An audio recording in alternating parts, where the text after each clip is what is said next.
Saudara-saudara kaum muslimin rahimakumullah, harta adalah amanat dan akan kita pertanggungjawabkan. Allah melebihkan rizki sebagian kita dari yang lain agar kita saling tolong menolong, bantu membantu. Nabi janjikan, siapa yang meringankan beban saudaranya muslim di dunia, Allah akan meringankan bebannya di akhirat nanti. Sebuah jaminan dari baginda Nabi. Si orang yang kita bantu barangkali tidak bisa membalas, Allah yang akan membalas lewat jalan lain yang tidak pernah kita sangka-sangka.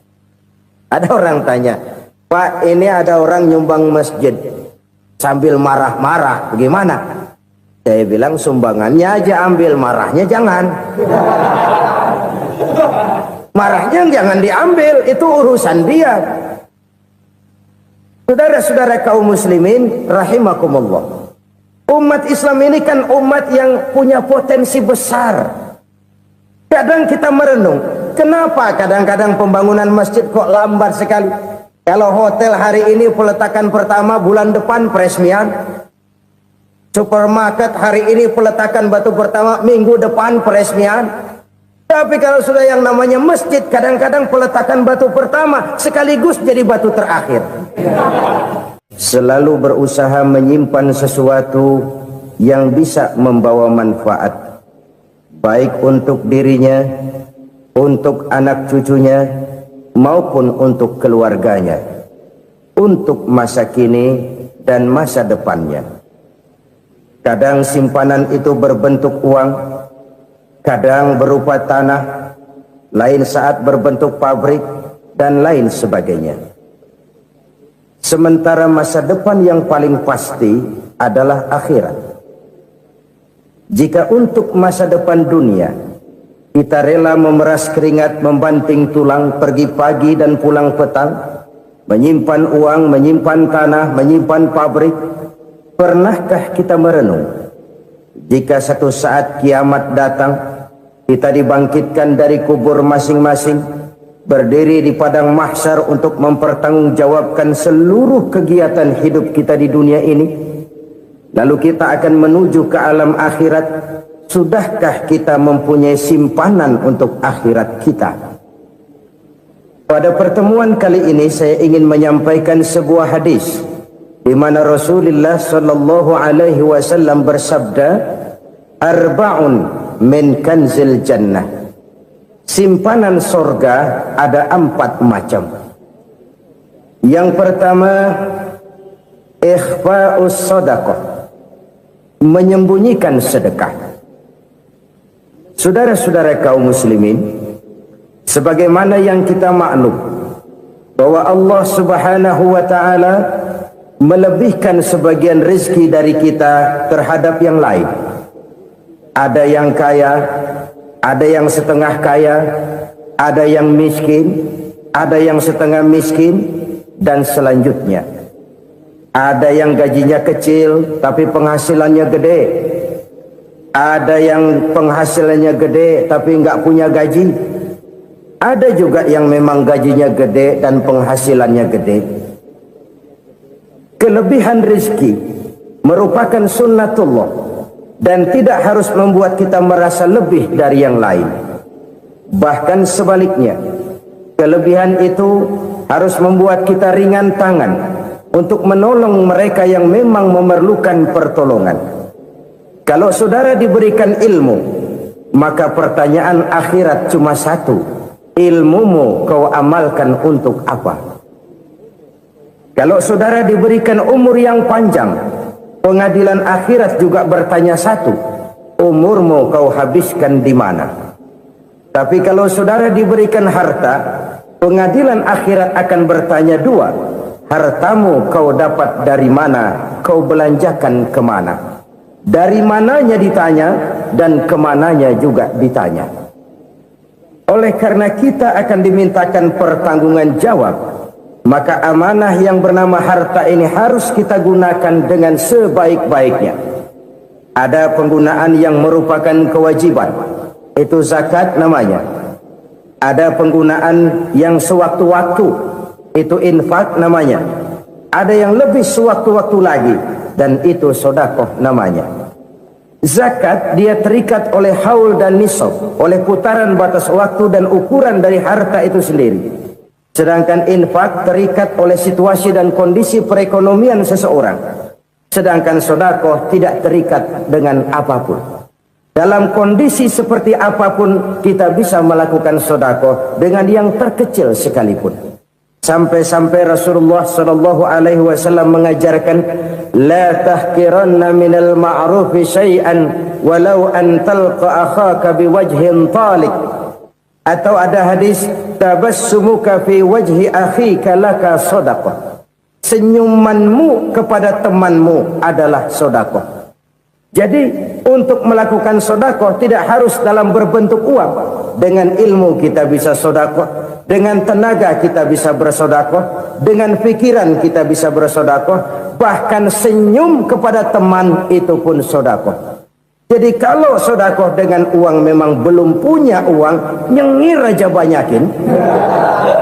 Itu asal pada tempatnya, jangan lalu ketemu tiang listrik cengengesan. Tentu tidak pada tempatnya dan tidak wajar. Nah, sedekah yang paling dicintai Allah adalah sedekah yang disembunyikan. Artinya jauh dari sifat riya.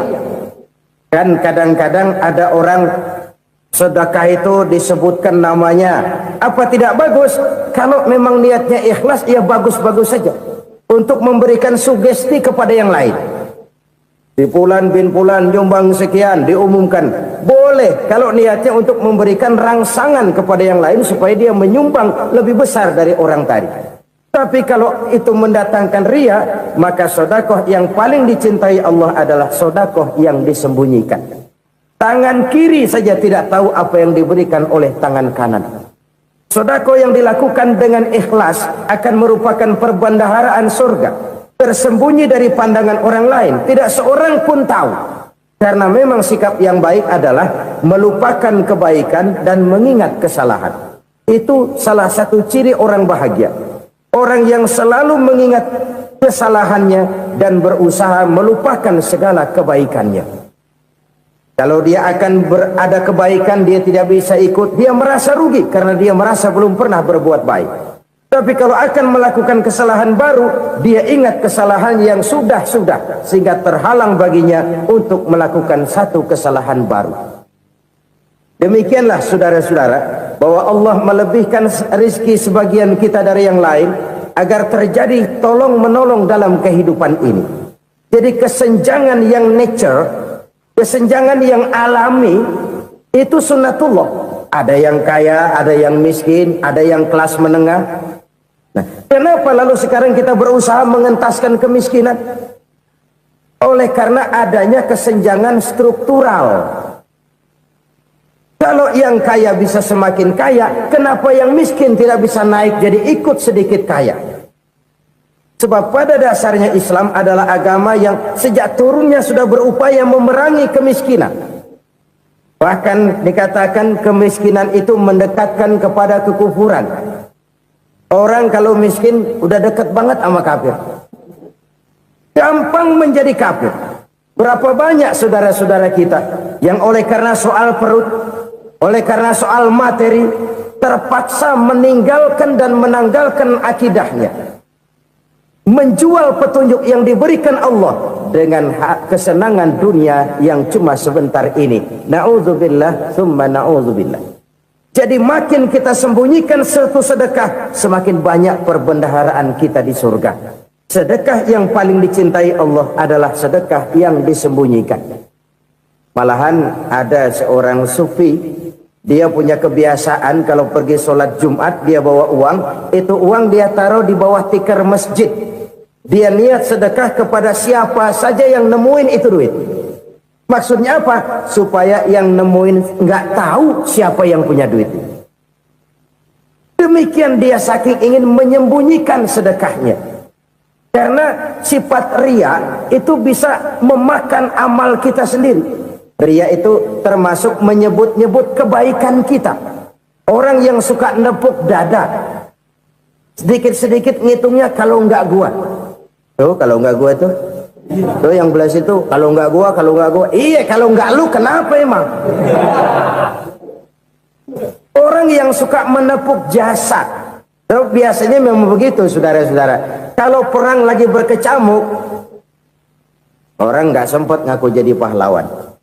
Tapi begitu perang selesai, yang kagak kenal bedil ngaku pahlawan, Mas. Itu sesuatu yang biasa. Oleh karenanya, orang-orang yang ikhlas dalam bersedekah, disembunyikannya sedekah itu Allah cinta betul. Malahan ada hadis memberikan jaminan, inna shadaqatal mar'il muslimi tazidu fil umri wa tadfa'u mitatas su'i. Sesungguhnya sedekahnya seorang mukmin tazidu fil umri, bisa menambah umur panjang, wa tadfa'u mitatas su'i, dan menyelamatkan manusia dari mati secara su'ul khatimah. Jadi siapa yang kepengen panjang umur, banyaklah sedekah. Yang bosan hidup, pelit terus. Sedekah menambah panjang umur dan menyelamatkan manusia dari mati secara su'ul khatimah. Pak, katanya umur itu nggak bisa ditambah, nggak bisa dikurangin. Kapan? Kalau ajal sudah datang. Wa idza jaa ajaluhum la yastakhiruna sa'atan wa la yastaqdimun. Kalau ajal datang tidak bisa dimajukan, tidak bisa dimundurkan. Itu kalau ajal sudah datang. Tidak bisa lagi umur ditambah dikurangi, sudah datang. Tapi kalau belum datang, itu kan haknya Allah. Mau ditambah, mau dikurangi, hak prerogatif Allah. Sebagai pencipta manusia, Allah maha kuasa dan maha mampu. Sedekah ini menambah panjang umur dan menyelamatkan manusia dari mati secara su'ul khatimah. Orang mati kan sama ya, kondisinya mati, nggak nafas. Tapi hakikat mati kan lain-lain. Ada yang mati itu husnul khatimah, baik akhirnya. Misalnya lagi ngaji mati, lagi sholat mati, lagi sedekah mati. Ini yang dinamakan dengan husnul khatimah, baik di akhirnya. Sebaliknya ada yang su'ul khatimah, jelek di akhirnya. Ini yang jadi catatan akhir. Lagi nyekek botol, mampus. Lagi banting kartu, modar. Su'ul khatimah, jelek pada akhirnya. Sedekah menyelamatkan manusia dari mati secara su'ul khatimah. Dan kita semua kepengen mendapat husnul khatimah, jauh dari su'ul khatimah. Oleh sebab itu yang bisa menyelamatkan kita dari penyakit itu antara lain adalah sedekah yang disembunyikan, yang dikerjakan dengan ikhlas karena Allah, tidak karena kepengen dipuji orang, tidak karena ingin dikatakan orang pemurah. Sebab orang dermawan itu orang yang memberi tanpa harus diminta. Kalau masih harus diminta, ya belum dermawan namanya, masih harus diminta. Kalau nggak diminta ya tulus, lolos, polos. Saudara-saudara kaum muslimin rahimakumullah, harta adalah amanat dan akan kita pertanggungjawabkan. Allah melebihkan rizki sebagian kita dari yang lain agar kita saling tolong menolong, bantu membantu. Nabi janjikan, siapa yang meringankan beban saudaranya muslim di dunia, Allah akan meringankan bebannya di akhirat nanti. Sebuah jaminan dari baginda Nabi. Si orang yang kita bantu barangkali tidak bisa membalas, Allah yang akan membalas lewat jalan lain yang tidak pernah kita sangka-sangka. Ada orang tanya, Pak, ini ada orang nyumbang masjid sambil marah-marah, bagaimana? Saya bilang sumbangannya aja ambil, marahnya jangan. Marahnya jangan diambil, itu urusan dia. Saudara-saudara kaum muslimin rahimakumullah, umat Islam ini kan umat yang punya potensi besar. Kadang kita merenung, kenapa kadang-kadang pembangunan masjid kok lambat sekali? Kalau hotel hari ini peletakan pertama, bulan depan peresmian. Supermarket hari ini peletakan batu pertama, minggu depan peresmian. Tapi kalau sudah yang namanya masjid, kadang-kadang peletakan batu pertama sekaligus jadi batu terakhir. 3 tahun, 4 tahun, campur nebar jalak di jalanan, duit dijaring kayak ikan sepat. Apa tidak ada orang Islam yang kaya? Banyak. Apa tidak ada pengusaha muslim yang jadi konglomerat? Ada. Lalu yang belum banyak itu yang komit terhadap nilai-nilai agamanya. Akhirnya kita jatuh jadi umat yang lemah. Belum ada pengusaha konglomerat muslim buka pabrik supermi cap beduk misalnya umpamanya atau pabrik kecap cap sorban supaya identitas keislamannya sedikit kelihatan. Kita jatuh jadi umat yang lemah karena potensi tidak terinventarisir dengan baik. Kita ini ibarat kompor yang cuma matengin nasi orang lain. Potensi kita dimanfaatkan oleh orang lain. Ukhuwah Islamiyah kita baru terbatas kepada silaturahmi. Ukhuwah di bidang ekonomi kita lemah, ukhuwah di bidang kebudayaan kita lemah, apalagi ukhuwah di bidang politik kita lebih rapuh lagi. Padahal ukhuwah itu adalah totalitas kehidupan manusia, menyangkut ipolek sosbud, memerlukan nilai-nilai ukhuwah. Jadi oleh karena itu mari kita menyadari di dalam harta kita, walaupun kita yang cari pergi pagi pulang sore peras keringat banting tulang, di sana ada harta anak yatim, di sana ada hak masjid, di sana ada hak pesantren, di sana ada hak jihad. Berbahagialah seseorang apabila dia oleh Allah dijadikan keran itu menyimpan air, tapi tidak untuk dirinya, tapi disalurkannya kepada mereka yang memang memerlukannya. Saudara-saudara kaum muslimin rahimakumullah, ini yang pertama. Jadi perbendaharaan surga adalah menyembunyikan sedekah. Orang lain nggak tahu, kita pun nggak pernah ngitung-ngitung. Kita anggap lewat begitu saja, padahal itu deposit akhirat. Satu. Yang kedua, perbendaharaan surga itu apa? Wa kitmanul musibah, menyembunyikan kesulitan. Kadang orang takut menghadapi kesulitan, tapi makin kita merenung, hidup ini kan sebenarnya urusan. Takut sama urusan ya jangan hidup. Tandanya orang hidup itu kalau punya urusan. Urusan melupakan problem sering menimbulkan kesulitan. Kesulitan bukan untuk ditakuti, tapi untuk diatasi dan dicarikan jalan keluarnya. Siapa sih orangnya yang nggak pernah sulit-sulit? Makin tinggi status sosialnya, makin gede urusannya. Makin tinggi kualitas imannya, makin berat tingkat kesulitannya. Cuma memang yang namanya enak itu seperti pelangi. Biang lala itu nggak pernah di atas kepala kita, di atas kepala orang melulu. Lo sih enak lo, kata kita. Dia juga bilang yang enak kan lo. Pelangi itu nggak pernah di atas kepala kita. Kata tukang beca, aduh enak ya naik Mercy.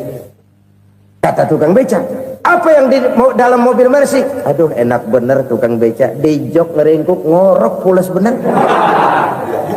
Saya kamar pakai AC sejuk, tempat tidur sutra empuk, alga spring bed, pula kulik nggak bisa pules kalau belum minum Valium, belum tidur. Enak bener tukang beca, di jok ngorok nggak tahu wetan kulon.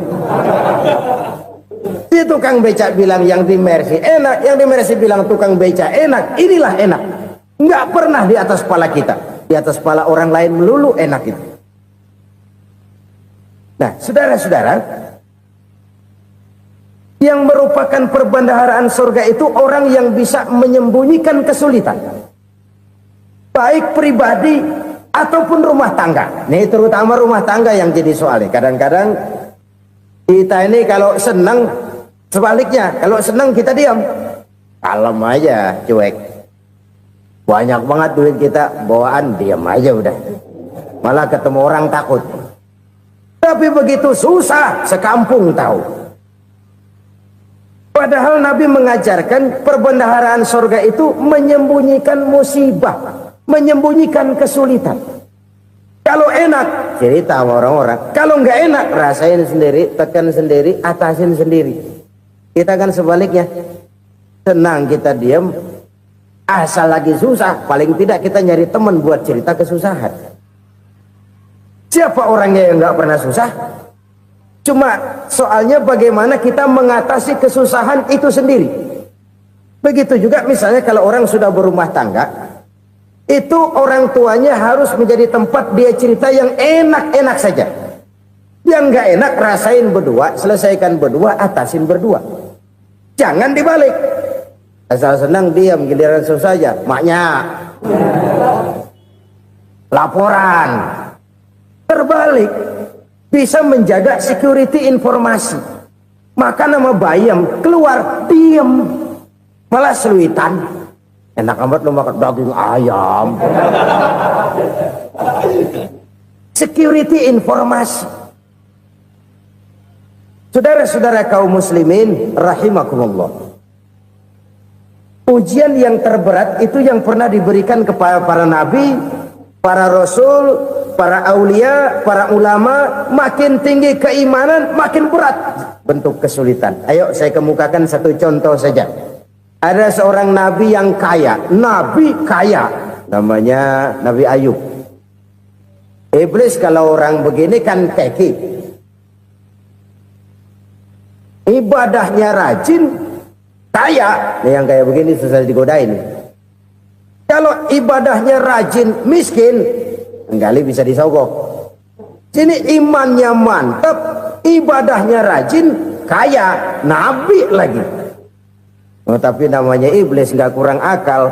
Laporan, Tuhan, kenapa Les? Ya ini bahasa saya, bahasa Qurannya sih nggak gitu. Itu hambamu yang namanya Ayub, dia rajin ibadah cuma karena dikasih kaya aja. Coba kasih miskin dia, berhenti dia sembahyang. Ah, kamu bisa aja. Saya tahu Ayub itu hambaku yang ikhlas. Saya buktiin Tuhan, silahkan. Dibuktiin lah, iblis turun ke alamin.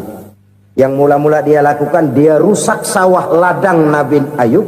Dia binasakan binatang ternak Nabi Ayub. Sehingga dalam waktu singkat, jatuhlah Nabi Ayub dari orang paling kaya jadi orang paling miskin. Beliau masih ibadah di mihrab dalam masjid. Datang iblis. Saudara Ayub, ya. Lagi ngapain? Ibadah. Nyembah Allah, nyembah Allah. Oh, percuma. Kenapa? Tuhan yang ente sembah nih, dia udah bikin miskin ente. Sawah ladang ente hancur lebur, binatang ternak binasa. Sekarang ente jadi orang paling miskin. Ngapain nyembah Tuhan kayak begitu? Tekor. Udah berhenti dah ibadah, berhenti ibadah. Ini iblis sama Tuhan laporannya lain, yang dikerjakan kepada Nabi Ayub juga lain. Benar begitu iblis kata Nabi Ayub? Iya, sawah ladang saya habis, buras. Binatang ternak saya binasa, binasa. Saya miskin, bangpak. Apa jawab Nabi Ayub? Bukan innalillahi, ya ini hebat. Alhamdulillahillazi a'tani wa akhza minni. Segala puji bagi Allah yang telah memberikan harta kepada saya dan sekarang mengambilnya lagi. Alhamdulillah. Allah yang ngasih, Allah yang ambil. Itu mah urusan Allah. Iblis cuman ibadah jalan terus, sujud lagi Nabi Ayub. Iblis seleher gondok banget. Dasar Nabi nggak mempan dia apa-apain. Miskin malah alhamdulillah. Allah yang ngasih, Allah yang ngambil. Jadi kalau kita tidak komit, kita tidak terikat kepada kaya, miskin, senang, susah, apa yang bisa bikin kita susah? Jadikan kekayaan, kemiskinan, jadikan senang, susah sebagai anak buah yang bisa kita atur. Jangan kekayaan ngatur kita, jangan kemiskinan ngatur kita. Kita yang harus mengatur mereka. Senang, susah, kaya, miskin, bahagia, sengsara, jadikan itu anak buah yang bisa kita atur. Kalau sekarang kita kaya, lain saat boleh jadi kita miskin, semiskin-miskinnya. Allah yang ngasih, Allah yang ngambil. Tenaga mana yang bisa menghalangi? Ibadah jalan terus. Iblis makin gondok. Dasar Nabi loh. Akhirnya apa? Nabi Ayub dikerjain, diberikan penyakit. Demikian fatal penyakitnya. Bayangin, udah miskin sakit. Masya Allah. Miskin sakit. Sakitnya nggak lama, kira-kira 16 tahun. Istrinya 3, 2 mental minta ceraiin. Ngerawatin laki bengek begini. Senang belum tentu, susah udah pasti nih. Cerai aja, cerai dah. Cerai. Tinggal satu Siti Rahmah yang setia menemani beliau. Sesetia-setianya hati perempuan. Satu saat Siti Rahmah bilang, "Bang, iya, abang kan Nabi, Bang. Lalu, namanya Nabi kan doanya jarang meleset, Bang. Maksud kamu minta kenapa sih sama Tuhan biar abang sembuh, baik dah, Bang?" Siti Rahmah, iya. Saya sakit berapa tahun sih dah? 16 tahun, Bang. Sebelum ini saya sehat berapa tahun? Ya kira-kira 60 tahun, Bang. Nah, coba ente banding-bandingin, Rahmah. Saya dikasih sehat 60 tahun. Dikasih sakit 16 tahun. Sudah nggak sabar mau doa kepada Allah minta sembuh. Saya malu kepada Allah. Diuji dengan yang luar biasa seperti ini, tidak mengganggu stabilitas kehambaannya. Dia tetap menghamba kepada Allah Subhanahu wa ta'ala. Saudara-saudara kaum muslimin rahimakumullah, kunci menghadapi kesulitan itu apa? Allah jelaskan dalam satu ayat, wa basyiris sabirin alladzina iza asabathum musibah qalu inna lillahi wa inna ilaihi raji'un. Gembirakan orang-orang yang sabar. Siapa mereka itu? Yang apabila mendapat musibah mereka kembali kepada keyakinan dasar, segalanya dari Allah dan segalanya akan kembali kepada Allah. Ini konsepsi dasar dari sikap muslim dalam menghadapi berbagai kesulitan. Segalanya dari Allah, segalanya akan kembali kepada Allah. Kalau ini sudah kondisi dasarnya, maka kita akan lapang menghadapi kenyataan bagaimanapun pahitnya. Apakah itu namanya miskin? Apakah itu namanya sakit? Bahkan maut sekalipun. Maut sekalipun. Segalanya dari Allah, segalanya akan kembali kepada Allah. Ini sikap hidup, bukan sekedar ucapan. Kita kadang-kadang menjadikannya sebagai ucapan. Mulutnya sehingga berhenti, innalillahi wa inna ilaihi raji'un, tapi nangisnya terus gerung-gerungan. Bukan itu, ini kesadaran moral. Kalau segalanya dari Allah, segalanya kembali kepada Allah, kan sebenarnya cuma nunggu giliran. Hari ini saya nyembayangin dia, entah hari apa saya disembayangin orang. Hari ini saya antar dia ke kubur, entah hari apa orang nganterin saya ke kubur. Hari ini saya tahlilkan dia, entah nanti kapan orang tahlilkan saya. Segalanya dari Allah, segalanya akan kembali juga kepada Allah. Oleh sebab itu saudara-saudara, kesulitan bukan untuk ditakuti. Kesulitan justru untuk diatasi, dicarikan jalan keluarnya. Dan tidak ada orang yang tidak pernah mendapat kesulitan. Tidak ada. Semakin tinggi status sosial, semakin tinggi kualitas keimanan, semakin besar juga tingkat kesulitan. Hanya saja bagaimana cara kita mengatasinya. Dan Al-Quran menyatakan, inna ma'al usri yusra. Di balik kesulitan itu pasti ada kemudahan. Roda itu berputar.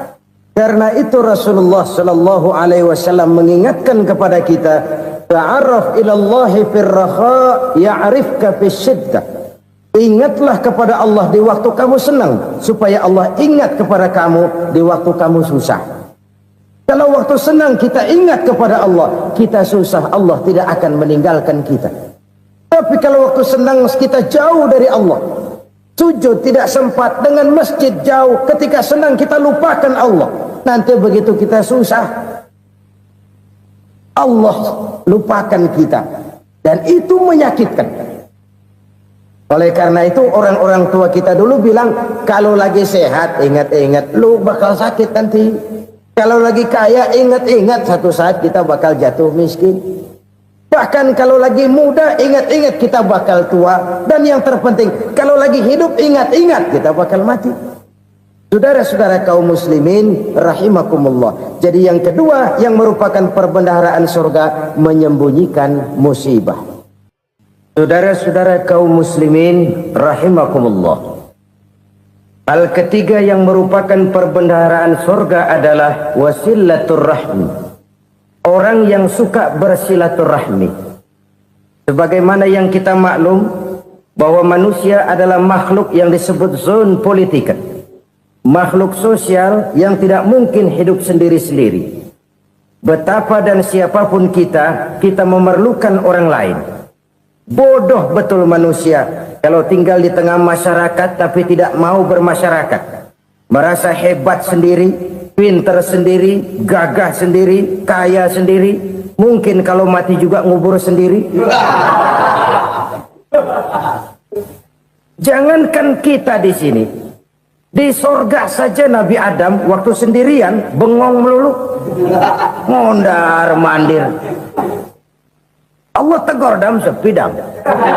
Jadi ini kalau bahasa saya. Iya Tuhan, sepi ini nggak ada coret-corekan pisan ini. Diciptakan Siti Hawa, baru anteng Nabi Adam. Itu di surga. Cobalah. Umpamanya saudara tinggal di Jakarta nih. Kayak bener. Apaan aja di Jakarta punya saudara dah. Pembuatan Semanggi ambil. Monas, Buntel bawa pulang. Hotel-hotel ambil semua.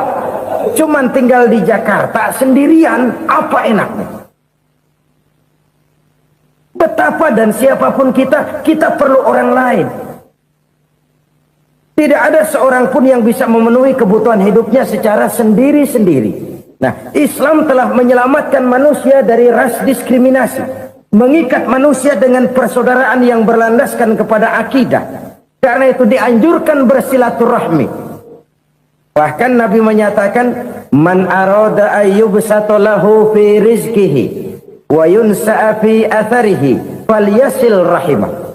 Siapa yang kepengen diluaskan rezekinya dan dipanjangkan usianya, banyaklah ia bersilaturahmi. Siapa yang kepengen dimudahkan rezekinya, hendaknya ia banyak bersilaturahmi. Kalau banyak teman, kesulitan kan paling tidak ada tempat cerita. Udah susah, sendirian kita pikirin diri, nggak ada tempat tukar pikiran. Cepet banget sama bengek. Dilawan sendiri. Nah, secara makro kita bisa berkata, tidak mungkin ada kemenangan kalau tidak ada kekuatan. Tidak ada kekuatan kalau tidak ada kesatuan dan persatuan. Tidak mungkin ada kesatuan dan persatuan tanpa semangat silaturahmi. Kalau umat Islam mau menang, dia harus kuat. Kalau umat Islam mau kuat, dia harus bersatu. Kalau umat Islam mau bersatu, dia harus membudayakan silaturahmi ini. Bahkan sampai-sampai kata Nabi, kalau bisa cari nilai tambah. Apa? Silman qata'at. Bersilaturahmilah kau kepada orang yang marah denganmu. Masya Allah, indahnya ajaran agama kita.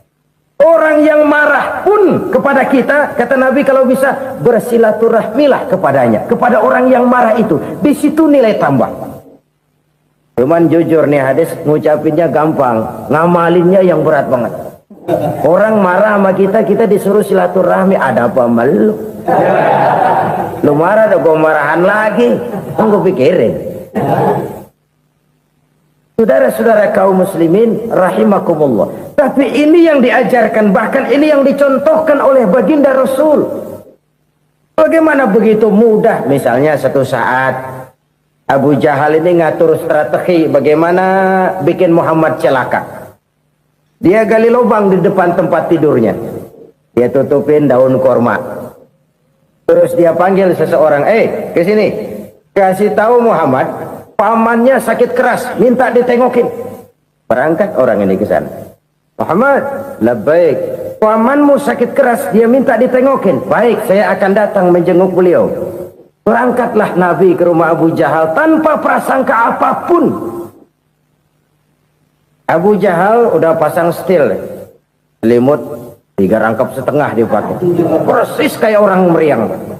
Tapi sembari ngintip dari balik selimut, begitu Muhammad buka pintu, nah masuk perangkap nih. Muhammad jalan menuju tempat pembaringan.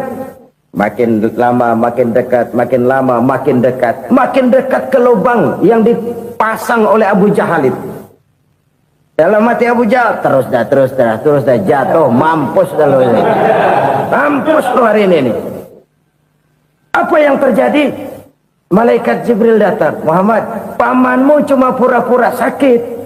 Di depan tempat tidurnya ada lubang perangkap supaya kamu jatuh ke situ. Sudah, kamu pulang. Balik kanan Nabi. Sudah hampir jatuh ke lubang, balik kanan, pulang. Bayangin kecewanya Abu Jahal. Muhammad dikit lagi, Muhammad dikit lagi. Enggak paman, saya pulang aja. Emosi bangun dari tempat tidur, enggak sadar kalau lagi pura-pura sakit. Lompat ngejar Nabi, dia lupa dengan lubang yang dia gali. Serak, nyemplung sendiri ke dalam lubang.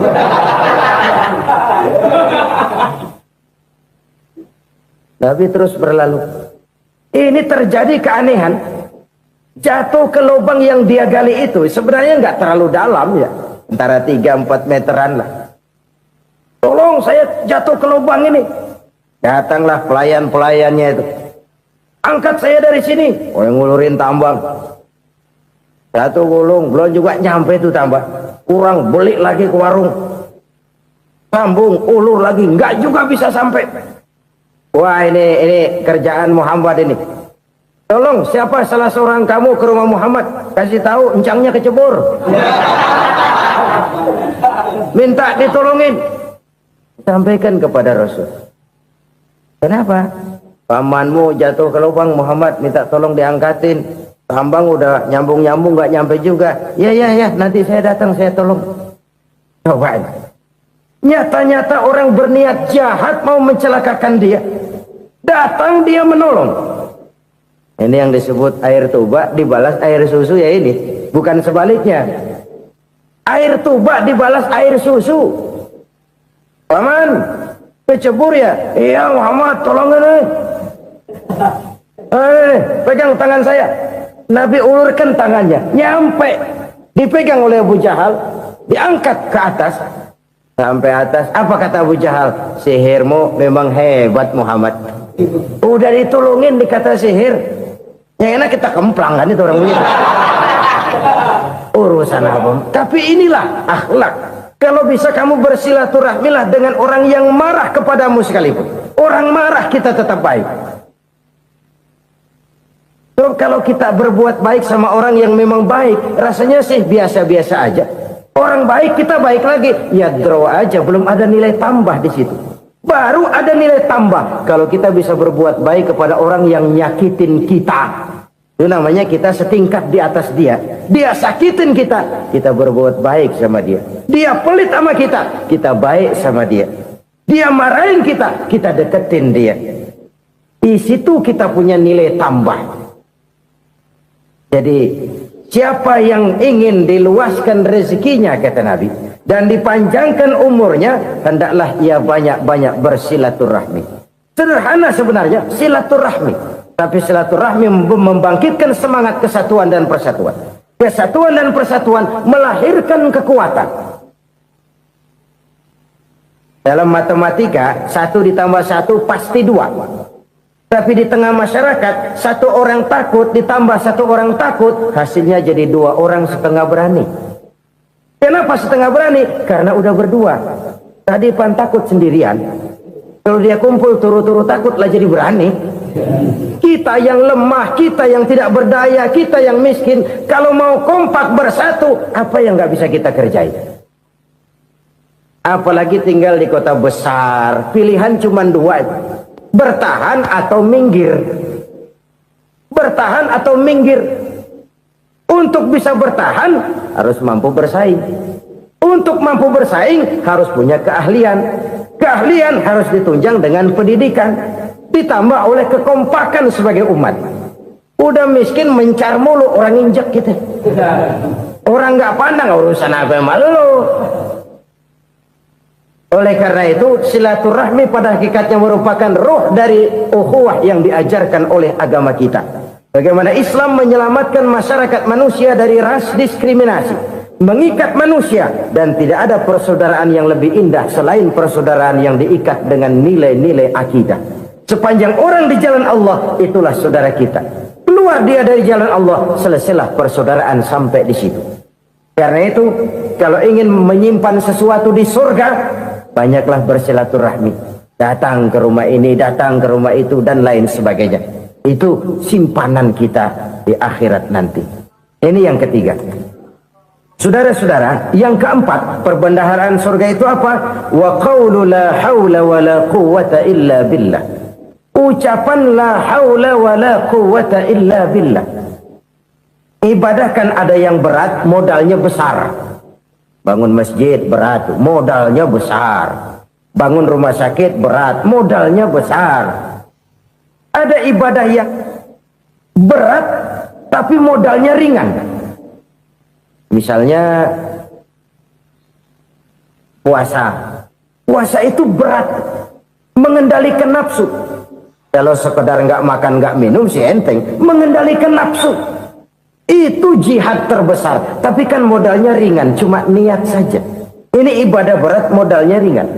Ada ibadah yang ringan, modalnya juga enteng. Seperti termasuk ucapan la haula wala quwata illa billah.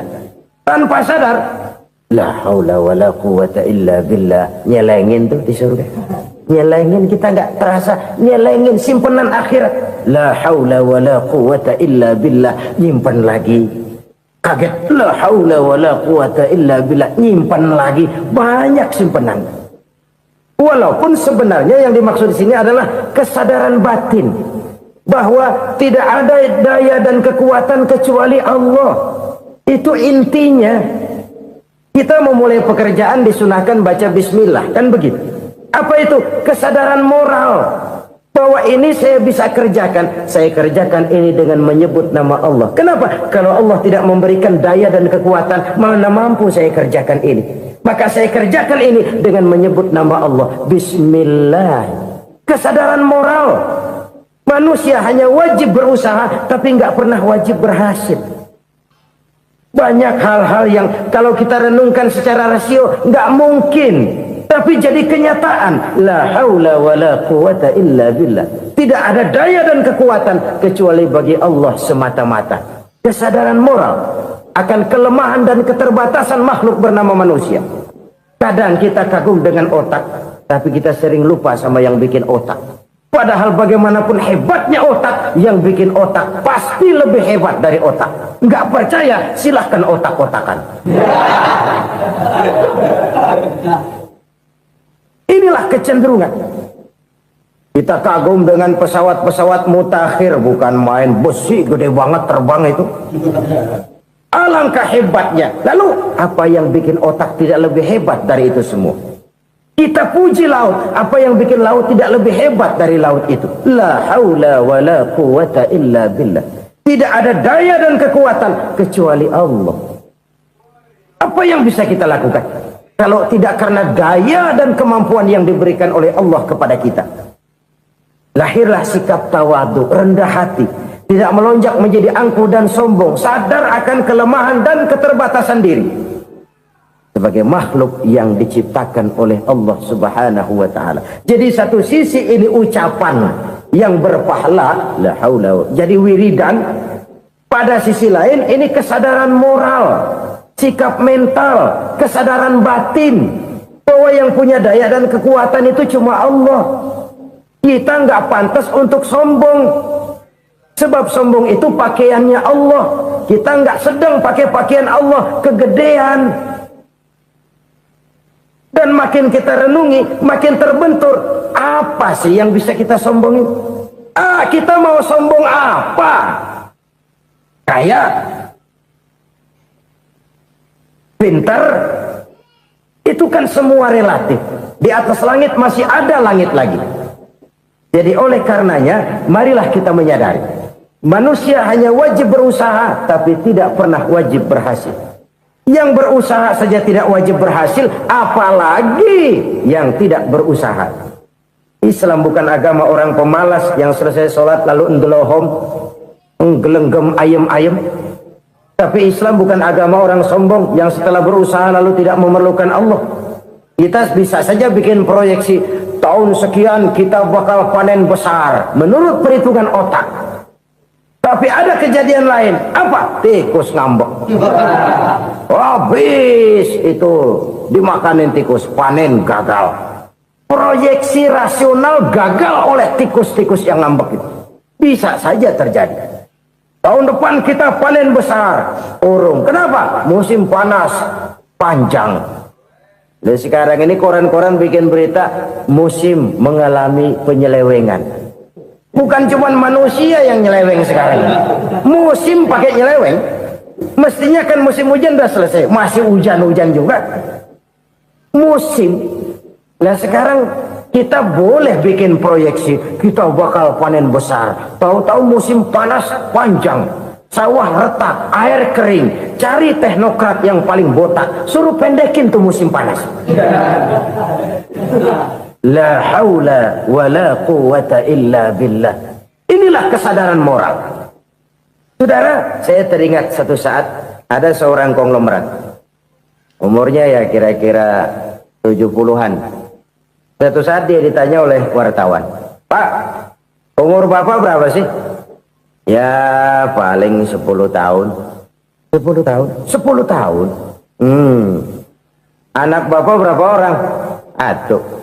Satu saja? Satu. Harta Bapak berapa? Ya paling-paling bangsa 7 juta kali. 7 juta? Iya. Pak, kenapa Bapak bohongi saya? Bapak punya buku biografi. Koran-koran, majalah-majalah banyak memuat cerita riwayat hidup Bapak. Saya tahu umur Bapak 70. Kenapa bilang cuma 7 tahun? Saya tahu anak Bapak 8. Kenapa cuma bilang 1? Saya tahu harta Bapak miliaran, mungkin triliunan. Pabrik di mana-mana, bank di mana-mana. Kenapa bilang uang Bapak cuma 7 juta? Nah, kata si konglomerat tadi, kamu benar nak, kamu benar. Umur saya kalau jumlahnya memang 70 nak. Cuman ingat-ingat saya, baru 7 tahun terakhir ini saya sujud. Baru 7 tahun terakhir ini saya berusaha dekat dengan Allah. Saya laksanakan perintahnya, saya jauhi larangannya. 7 tahun inilah rasanya yang ada nilainya di hadapan Allah. Yang 63 tahun matong, kelabu, kelem umur gue. Habis untuk maksiat, untuk munkarat. Maka ketika ditanya tadi, umur saya 7 tahun itu. Oh begitu Pak. Oh iya. Lalu anak Pak, anak Bapak kan 8. Kenapa bilang cuma 1? Nah, kalau jumlah hitungannya memang anak saya 8. Tapi dari 8 orang ini rasanya cuma 1 nih yang bakal jadi buah hati, belahan jantung, pelanjut cerita, penerus sejarah, bakal jadi anak soleh yang akan mendoakan saya. Cuma 1 rasanya anak saya ini yang bakal jadi buah hati saya, besar-besaran saya, yang akan mendoakan di kubur saya, yang akan mendoakan di akhirat saya. Yang 7 orang mana? Masya Allah, yang satu tenggeng, yang satu nyekek botol mulu, yang itu nggak karu-karuan. Makanya saya bilang 1 anak saya yang akan bisa mendoakan saya. Oh begitu Pak. Iya. Nah harta Pak, harta Bapak kan triliunan. Pabrik Bapak di mana-mana. Uang Bapak hampir di tiap bank-bank besar. Kenapa bilang cuma 7 juta? Betul kau nak. Harta saya kalau jumlahnya memang miliaran, triliunan mungkin. Tapi yang saya ingat baru 7 juta tuh yang saya belanjakan di jalan Allah. Saya nyumbang masjid, saya santuni yatim piatu, saya bantu pembangunan pesantren, saya bantu pembangunan rumah sakit Islam. Itu yang akan saya bawa pulang ke akhirat, yang 7 juta itu. Yang triliunan itu nanti akan diperebutkan oleh anak-anak saya sebagai waris saya. Jadi harta saya 7 juta itu yang bakal nemenin saya di akhirat, yang akan saya bawa pulang jadi teman saya. Saudara-saudara kaum muslimin, jangan-jangan orang tua itu adalah kita-kita ini. Jangan-jangan kita-kita ini adalah orang tua itu. Jangan-jangan itu potret dari diri kita masing-masing. Dari sekian umur yang diberikan Allah, berapa tahun yang ada nilainya di hadapan Allah? Dari sekian anak-anak yang merupakan amanah, berapa yang akan mendoakan kita sebagai orang tuanya menjadi anak soleh? Dari sekian banyak harta yang diberikan Allah, berapa yang akan kita bawa pulang menghadapnya nanti, yang kita belanjakan di jalan Allah? Ini sebuah potret kehidupan. Karena itu kita kembali kepada la haula wa la quwata illa billah. Kita wajib berusaha, kita wajib berikhtiar. Selebihnya, segala daya dan kekuatan hanya milik Allah saja semata-mata. Satu kesadaran batin dari setiap pribadi muslim. Setelah ia berusaha dan berikhtiar, ia menyerahkannya kepada Allah Subhanahu wa ta'ala. Jadi satu sisi ini merupakan wiridan ucapan yang mengandung pahala, pada sisi lain ini merupakan sikap batin dari seorang muslim di dalam ia menghadapi realitas kehidupan ini. Saudara-saudara kaum muslimin rahimakumullah, kalau ini kita jadikan satu basis kehidupan, maka ini akan menyelamatkan manusia dari kemungkinan tergelincir menjadi orang yang lupa diri dan lupa darat. Sebab itu Imamul Ghazali berpesan, jadidis safinah fa innal bahra amiq wa khuziz zad fa inna safara ba'id wa khaffifil hamla fa innal hamla sadid. Perbarui selalu kapalmu karena lautan sangat dalam. Bawa bekal yang banyak karena perjalanan ini sangat jauh. Ringankan beban karena kebanyakan beban akan menyakitkan. Alangkah indah kalimat ini, alangkah dalam makna yang terkandung di sana. Perbarui selalu kapalmu karena lautan sangat dalam. Apa artinya ini? Jaga mentalmu baik-baik.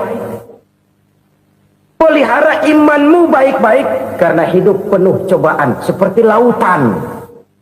Kita kalau berlayar di lautan kan kadang-kadang tenang, angin bertiup sepoi-sepoi basah.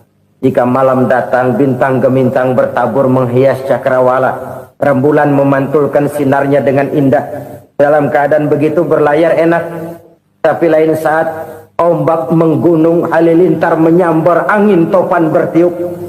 Berapa banyak sudah saudara-saudara kita yang tenggelam di lautan dunia.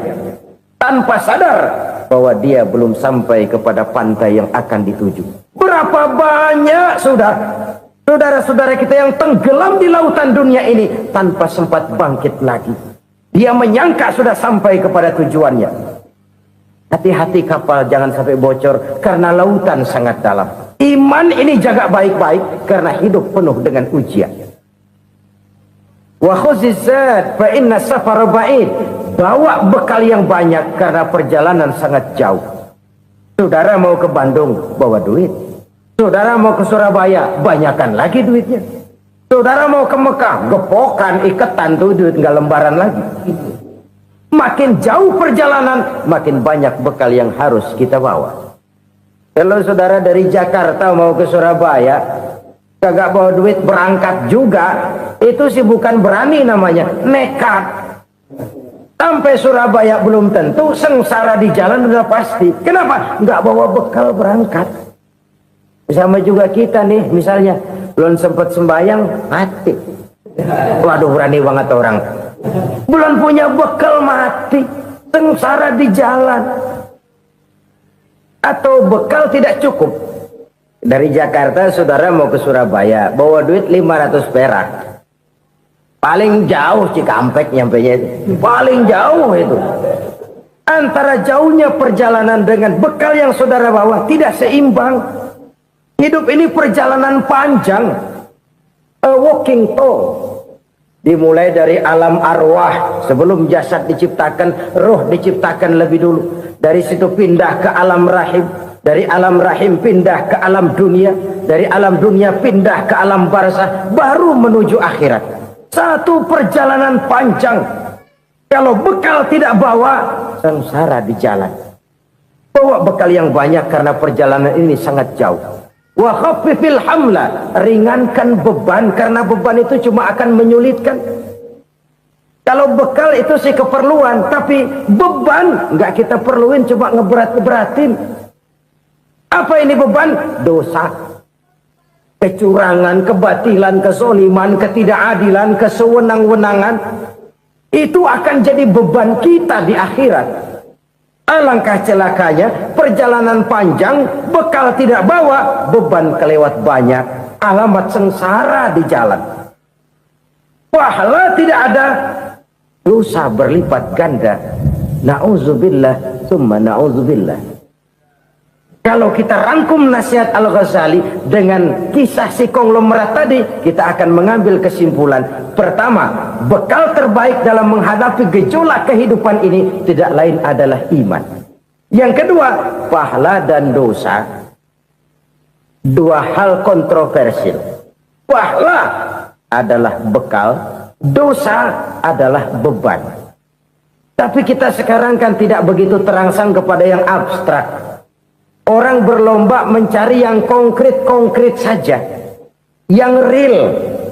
Kalau memang dosa, benjol dong, kira-kira begitu. Kira-kira begitu. Persis orang Yahudi dulu.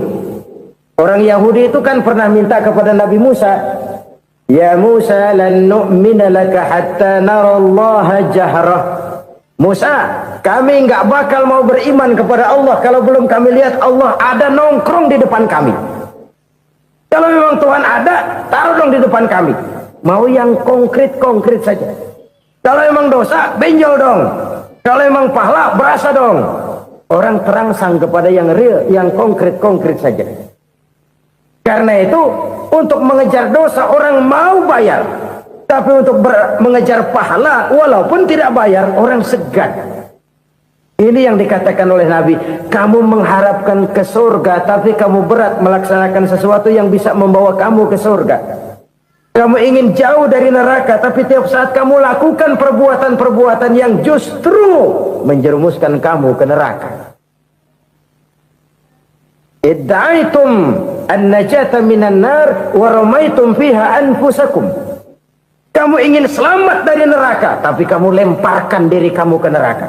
Kamu ingin masuk surga, tapi berat sekali kamu melakukan perbuatan-perbuatan yang bisa menyampaikan kamu di surga. Saudara-saudara kaum muslimin rahimakumullah. Jadi hal keempat yang merupakan perbendaharaan surga adalah la haula wa la quwwata illa billah. Satu sisi ini merupakan ucapan yang memperberat timbangan akhirat. Pada sisi lain ini merupakan sikap hidup seorang muslim. Kesadaran batin yang sangat dalam bahwa tidak ada daya dan kekuatan kecuali Allah. Dan itu kita simbolkan pada saat memulai pekerjaan dengan Bismillah. Dengan menyebut nama Allah. Satu kesadaran moral. Saya hanya bisa melakukan ini karena diberikan daya dan kekuatan oleh Allah. Lahirlah sikap tawadu, rendah hati, tidak melonjak menjadi angkuh dan sombong. Saudara-saudara, sampai sini dulu jumpa kita kali ini. Semoga 4 perbendaharaan surga ini dapat kita lakukan, yang kelak akan merupakan bekal kita di kemudian hari nanti. Amin ya rabbal alamin. Bapak-bapak, ibu-ibu, saudara-saudara kaum muslimin rahimakumullah. Di dalam kehidupan kita sebagai seorang muslim, minimal 5 kali dalam sehari semalam kita mendengar seruan untuk mendirikan solat yang disebut azan. Ada kalimat menarik di dalam kalimat azan itu, yakni seruan hayya 'alal falah, marilah menuju kepada keberuntungan, marilah meraih kemenangan. Seruan ini adalah kecenderungan dari setiap manusia, apapun warna kulitnya. Artinya, setiap orang dalam hidup selalu ingin meraih dan mencari kemenangan. Kemenangan akan melahirkan kepuasan batin, dan kepuasan batin memberikan kebahagiaan. Sedangkan kekalahan melahirkan penderitaan batin, dan penderitaan batin menjerumuskan seseorang di dalam berbagai bentuk kerugian. Jikalau inilah seruan azan, maka masalahnya ialah apa yang menyebabkan kita meraih kemenangan. Al-Quranul Karim memberikan tuntunan dan ajaran kepada kita bahwa orang-orang yang memperoleh kemenangan itu tidak lain adalah orang-orang yang bertakwa. Hanyalah mereka yang bertakwa kepada Allah Subhanahu wa ta'ala pada akhirnya akan tampil sebagai pemenang. Lalu siapa orang yang bertakwa itu? Dijelaskan dalam awal-awal Al-Baqarah, orang yang bertakwa yang akan meraih kemenangan. Pertama, allazina yu'minuna bil ghaib, yaitu orang-orang yang beriman kepada yang gaib. Percaya bahwa ada alam yang gaib, alam yang abstrak, alam yang tidak bisa dijangkau oleh salah satu daripada panca indera kita. Mereka percaya dan beriman kepada adanya malaikat, beriman kepada adanya iblis dan jin, beriman kepada adanya alam kubur, beriman kepada adanya alam mahsyar, beriman kepada adanya alam akhirat, beriman kepada adanya surga dan neraka. Beriman bukan cuma sekedar beriman dalam ucapan bibir saja, tetapi beriman yang nilai iman itu mampu mewarnai gerak dan gaya hidupnya. Iman yang meresap sampai ke tulang sumsum, kemudian memberikan dampak positif di dalam kehidupan manusia. Alam, kita tahu, adalah sesuatu yang selain Allah, dan Allah bukanlah alam. Apapun namanya selain daripada Allah, itu adalah alam. Alam pada hakikatnya terbagi menjadi dua. Ada alam syahadah, alam nyata, alam konkret, alam yang bisa dijangkau oleh salah satu indera kita. Kemudian ada alam ghaib, alam yang tidak bisa dijangkau oleh panca indera kita, alam metafisika, alam abstrak, alam yang wajib kita imani keberadaannya. Kita percaya bahwa malaikat itu ada. Kita percaya kepada jin, bahwa jin itu ada. Kita percaya kepada adanya iblis dan setan. Bukan percaya kepada iblis dan setannya, percaya bahwa iblis dan setan itu ada. Itu termasuk salah satu daripada sifat orang yang bertakwa kepada Allah. Saudara-saudara kaum muslimin rahimakumullah, kecenderungan pembangunan yang lebih bersifat materialistis biasanya menggeser aspek kehidupan rohani. Orang berpikir empiri, dan dalam pola pikir yang demikian maka alam gaib tidak lagi mendapat perhatian. Aspek kehidupan yang bersifat rohaniah malah mulai ditinggalkan. Akibatnya terjadilah kepincangan di dalam kehidupan kita.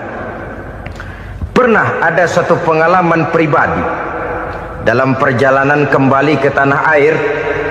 Dalam pesawat di sebelah kanan saya duduklah seorang Jerman namanya Heiner Simonsen. Iseng saya ajak kenalan, saya ajak ngobrol, saya tanya dia. Saya bilang, Mas Heiner ini, kalau pesawat yang kita tumpangi ini jatuh ke bawah, kira-kira apa yang bakal terjadi, Mas? Dia bilang, kita semua akan mati. Begitu? Iya. Oke. Apa itu mati? Tanya saya.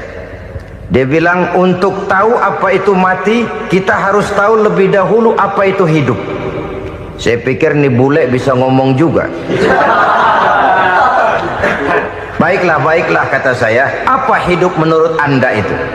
Oh, hidup itu dia bilang, kalau seluruh anggota badan kita bekerja secara normal, paru-paru memompa darah secara normal, jantung berdetak secara normal, sel-sel tubuh bekerja secara fit, dan organisme tubuh hanya mau bekerja secara normal, dia bilang, kalau kita memberi makan yang cukup, menu yang teratur, dan gizi yang lengkap.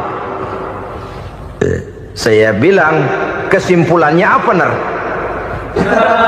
Dia jawab, hidup adalah dari tangan ke mulut. Life is from the hand to the mouth, kata dia. Hidup adalah dari tangan ke mulut. Jadi masalah hidup tidak lebih daripada masalah isi perut. Orang pergi pagi, pulang sore, peras keringat, banting tulang, perut yang dibelain. Saya bilang, you are wrong. Sampean salah, Ner. Kamu orang Islam bukan? Bukan. Pantas. Kenapa saya salah? Dia bilang, ya jelas salah. Salahnya di mana? Kamu ini manusia. Kalau hidup cuma dari tangan ke mulut, saya bilang, kambing di kampung saya juga begitu pikirannya, Ner. Itu kambing di kampung saya, asal perutnya kenyang, sudah hidup dia. Perkara besok bagaimana, lusa prospeknya macam mana, bulan depan ada apa, kambing nggak pernah mikir. Di kampung saya kambing juga pikirannya begitu. Kamu Kristen ya? Tadinya. Loh kok tadinya, lalu apa sekarang kamu ini? Dia bilang sekarang saya netral. Saya tidak beragama, tapi saya percaya kepada Tuhan sebagai pencipta alam. Saya ingat benar dia bilang, I haven't any religious, but I believe to God as the creator of the world. Kenapa bisa netral begitu, Ner? Habis saya bingung katanya. Islam bilang Islam baik, Kristen bilang Kristen baik, Hindu Buddha bilang Hindu Buddha baik, semua agama baik. Saya netral sekalian, nggak beragama. Yang penting saya percaya kepada Tuhan. Saya bilang, Ner, kamu ini kayak orang mau beli celana. Lalu bingung, yang satu bilang Levi's bagus, yang satu bilang Blue Jean hebat, yang satu bilang Wool England hebat. Celana ini hebat, celana itu bagus, celana ini hebat, semua celana bagus, kamu bingung. Akhirnya netral, tidak pakai celana. Itu juga salah. Saya pikir-pikir, kemudian saya melihat bahwa dua pola berpikir Henner ini nampaknya sudah mulai menggejala di lingkungan masyarakat bangsa kita.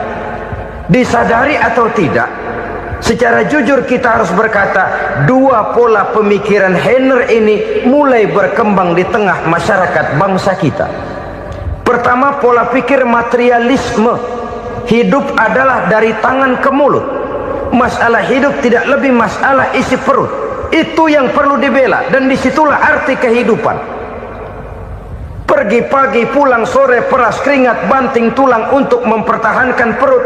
Kalau sudah kemari cara orang berpikir, maka buat apa percaya kepada yang gaib?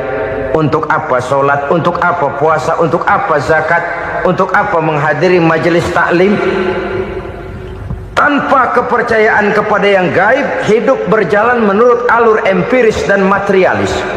Kalau sudah ke sana cara orang berpikir, biasanya orang lalu cenderung menghalalkan segala cara. Hanyalah orang yang percaya bahwa akhirat ada. Hanyalah orang yang percaya bahwa alam kubur itu ada. Hanyalah orang yang percaya bahwa malaikat itu ada, hidupnya akan lebih terarah dan terkendali. Karena kepercayaan kepada yang gaib, yang merupakan fase daripada kehidupan setelah hidup yang sekarang ini, mewarnai gerak pribadi seseorang di dalam dia melakukan kegiatan hidupnya. Pola berpikir materialisme, disadari atau tidak, mulai menggejala di lingkungan masyarakat bangsa kita. Hidup tidak lebih dari urusan tangan ke mulut, mulut ke tangan, tangan ke mulut. Asal perut sudah kenyang, hiduplah sudah. Perkara bagaimana prospek hari yang akan datang, bagaimana akhirat, tidak jadi persoalan. Ini yang oleh Nabi diperingatkan, ad-dunya sijnul mu'min wa jannatul kafir. Dunia adalah penjara bagi orang beriman dan surga bagi orang kafir.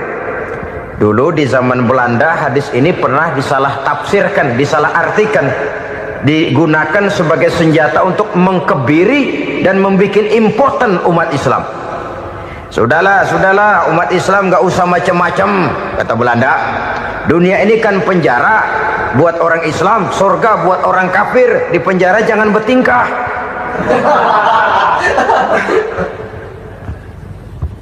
Pengertiannya tidak begitu. Dunia adalah penjara bagi orang mukmin. Artinya dalam kehidupan dunia seorang mukmin tidak bebas memperturutkan hawa nafsunya. Di penjara hawa nafsunya itu. Sebaliknya, surga bagi orang-orang kafir. Buat orang kafir, surgalah dunia ini. Mereka bebas memperturutkan hawa nafsunya. Dilarang tidak terlarang, dicegah pun tidak tercegah. Mereka hidup menurut alur bisikan nafsu mereka sendiri. Kemudian bila ajal datang, maut merenggut nyawa, selesailah surganya sampai di situ. Maka bagi orang-orang yang tidak percaya kepada adanya akhirat, kepada adanya alam gaib, surganya sebatas umurnya. Sekali lagi, surganya sebatas umurnya. Bila umur selesai, ajal pun datang merenggut nyawa, selesailah sudah surganya sampai di situ. Alangkah pendeknya perjalanan orang-orang yang tidak percaya kepada alam gaib ini. Bagi kita mukmin, jikalau kita mampu memenjarakan hawa nafsu, kita bisa bahagia di dunia ini. Dan Islam memang tidak menyuruh kita sengsara di dunia. Raih dunia, kejar dunia, gapai dunia sebagai alat untuk mencapai kebahagiaan di akhirat nanti. Hidup adalah satu perjalanan panjang yang terbentang sejak kita terlahir dari alam rahim sampai kepada alam akhirat nanti. Andai kata kita gagal meraih kebahagiaan di dunia, toh kita masih punya akhirat. Tapi jangan jadi dalil yang melemahkan semangat. Biarin dah kita di dunia kebelangsak, yang penting akhirat. Akhirnya dunia benar-benar kebelangsak. Bagaimana dunia ini bisa kita raih, dan bagaimana meraih dunia untuk menunjang kepentingan akhirat nanti. Yang kedua, dari pikiran Heiner yang saya lihat menggejala di lingkungan masyarakat bangsa kita, timbulnya manusia-manusia netral. Seolah-olah Tuhan yes, agama no. Sama Tuhan percaya, agama ogah. Tuhan ngangguk, giliran agama godeng.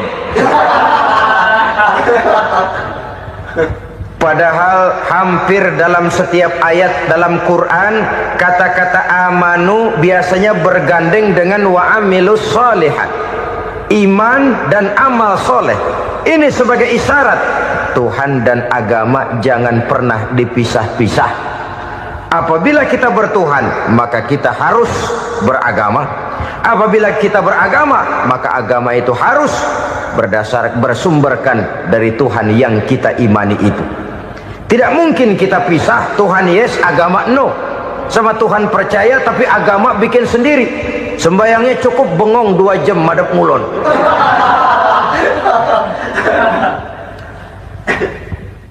Saudara-saudara kaum muslimin rahimakumullah. Jadi dengan demikian, agama yang kita akui merupakan unsur mutlak di dalam pembangunan sekarang ini, merupakan bagian dari kehidupan yang menuntun kita bahwa di balik alam nyata ini, di balik alam syahadah ini ada alam gaib. Dan mudabbir, murabbi, yang mengatur, yang menguasai, yang memelihara baik dia alam nyata, baik dia alam gaib, tidak lain adalah Allah Subhanahu wa ta'ala. Di sana ada satu super power, satu maha kekuatan yang kita perlu bersandar kepadanya. Sebagai makhluk nyata yang hidup di alam nyata, berbuatlah secara nyata sebagaimana harusnya kita berbuat. Karena Islam jelas bukan agamanya orang pemalas. Islam jelas bukan agamanya orang yang mengajarkan setelah selesai sholat boleh duduk, nggelenggem ayam-ayam, ndelohom, menghitung bintang di langit sambil menunggu keajaiban. Tidak. Islam adalah agama yang mengajarkan apabila sholat sudah selesai kamu kerjakan, bertebaranlah di permukaan bumi, cari karunia Tuhanmu. Jangan hidup berpangku tangan menunggu keajaiban. Karena hidup bukan undian. Jangan berharap untung besar tanpa mau peras keringat. Tapi di sebalik itu toh kita juga harus yakin bahwa di sisi usaha nyata yang kita lakukan ada satu super power, satu maha kekuatan gaib yang menentukan berhasil dan tidaknya usaha kita. Kepercayaan kepada hal semacam inilah yang mendorong kita untuk mempunyai sandaran vertikal, agar jikalau usaha ini berhasil, kita tidak lupa diri dan lupa daratan. Jikalau usaha ini gagal, kita tidak putus asa dan buruk sangka, tidak cupik pandangan dan sempit hati, tapi mampu melihat persoalan dengan kacamata putih sambil husnuzon kepada Allah Subhanahu wa ta'ala. Kita percaya malaikat itu ada yang namanya raqib dan atid, mengawasi gerak hidup kita sampai kepada gerak hati kita. Ini memberikan sugesti agar kita berhati-hati, tidak sejengkal tanah pun kita bisa berlindung dari pengawasan raqib dan atid. Ada munkar nakir yang akan menyoal kita di alam kubur. Ada malaikat Malik, penjaga neraka. Ada malaikat Ridwan yang menjaga surga. Kita percaya kepada adanya jin, kita percaya kepada adanya setan, iblis. Percaya kepada adanya, bukan mempercayai si setan, si iblis lalu menjadikannya sebagai teman. Tidak. Percaya bahwa mereka itu ada dan merupakan makhluk Allah yang gaib, yang diciptakan Allah Azza wa Jalla. Kepercayaan kepada alam gaib memberikan motivasi terhadap gerak lahir manusia, sehingga dengan motivasi kepercayaan kepada yang gaib, gerak lahir jadi lebih terarah, jadi lebih terpelihara. Pernah seseorang bertanya, "Pak, apakah adanya akhirat bisa dibuktikan secara ilmiah?" Saya bilang tidak bisa, tidak bisa. Kenapa? Karena yang berangkat nggak pernah pulang kemari lagi. Kalau dia pulang kemari bisa kita tanya bagaimana enak di sono.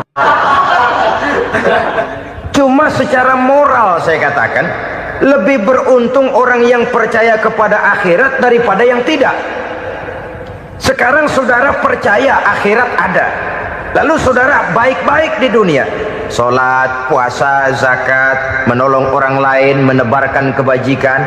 Saudara mati, andai kata akhirat tidak ada, toh dalam hidup saudara sudah berbuat baik, paling tidak nama saudara akan dikenang sebagai orang baik. Sebaliknya, saudara percaya, kata saya, bahwa akhirat tidak ada, lalu hidup semau-maunya, tenggelam dalam maksiat dan munkarat, menentang Allah, tidak mau ruku dan sujud, lalu saudara mati, kemudian akhirat ada, ayo mau apa? Bekal tidak punya. Jadi secara moral lebih beruntung orang yang percaya kepada adanya akhirat daripada yang tidak percaya. Dan itu alam gaib yang tidak bisa dibuktikan secara eksat. Jangankan untuk membuktikan seperti itu, dalam kehidupan sehari-hari saja yang kita rasakan tidak selalu berbentuk toh. Angin, bagaimana sih bentuknya angin? Kita tidak tahu.